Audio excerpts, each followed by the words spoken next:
Hi, this is Zak Mir with the US Chartbreakers here at Zak's Traders Cafe for Wednesday the 19th of July. Starting off with the S&P, which well, we were looking for this market to hit 4720 by the end of next month, the way things are going. It might be a close run thing for it to get to that level this month, but anyway, we still stick with that conservative time frame. 4730 now, up to the angle of that summer 2022 resistance line projection. Not expecting any weakness now, back below the initial July resistance around 4460, and worst case scenario probably back to 4400 if there is a rug pull in the meantime. On to the stocks, and one of the regular chart breakers here is Carvana, and you can see why on the daily chart here we've basically found consolidation. I've started to consolidate either side of the second target that we had around $36, above that looking for as high as $55 by the end of next month. Beautiful U-shaped reversal there on the daily chart. A stock that I looked at yesterday and is back again today, so that's normally good news. D-Wave. Here you can see that further progress within that rising trend channel from the beginning of the year, and also further progress above the 200-day moving average. The black line there around the $2 mark, while we remain above the pre-breakout resistance around $2.60, looking for as high as $3.80 by the end of next month for D-Wave. Stock which has been jumping around quite nicely of late is iCAD, and here we're looking at the old resistance there at the beginning of March. That was around the $2.95 level, and above that we're looking for the shares to hit a December resistance line projection as high as $4.60 by the end of next month, and hopefully a little bit sooner. Strangely named company on the runway next, the Singing Machine, and here we've gapped up through recent resistance, post-April resistance, that line there around the $1.90 level. Above that, on an end-of-day close basis, looking for up to $4 by then next month. Probably the stop loss would be an end-of-day close back below the floor of the gap around $1.70, if you can afford that. But looking good with that double bounce above neutral 50 that we've had in recent days. Nikola is next, and here we have a situation which has been decent in the sense we broke above the 200-day line and trying to consolidate above it. That's around $1.99 at the moment, so the longer we stay above the 200-day line, the greater the chance of hopefully up to $4.20 by the end of next month, and any dips toward the 200-day line regarded as a potential buying opportunity. To Pacwest, and here slow progress after that horrible dip that we had back in May, bear trap reversal.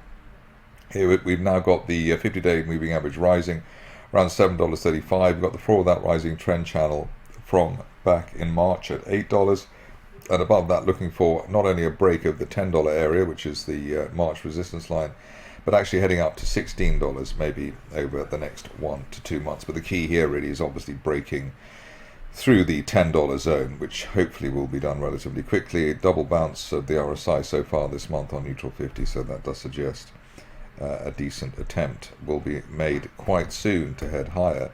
Palantir, a great favorite here, and you can see why on the daily chart.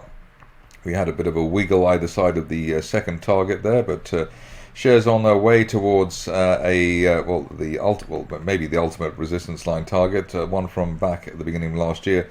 That's heading towards $20.80. Hopefully we'll see that by the end of next month, especially while we hold above the $18 zone. The stop loss here probably back around 16 at the moment as a trailing feature.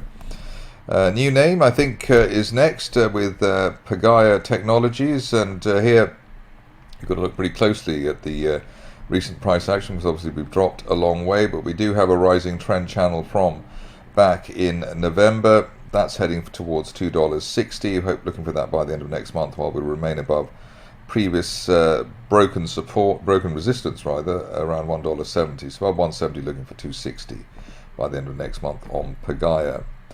On to the last few. First one, another new name, and let's see where we are with Rocket Lab, which seems to be living up to its name by rocketing in the recent past. Unfilled gap to the upside yesterday.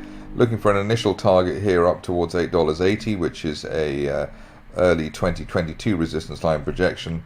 Ultimate target here maybe as soon as the end of next month up to $10.80 at that March 2022 resistance line projection. Ideally we stay above the floor of the gap there around $6.90 in the meantime. Onto a stock which is a reasonably famous name, Sirius XM, and here we've had a beautiful break of the 200-day moving average around $4.90. Initial target here will be the old support there around $5.70, and then ultimately maybe as soon as the end of next month up to $6.75, which is basically 1 year resistance for the shares.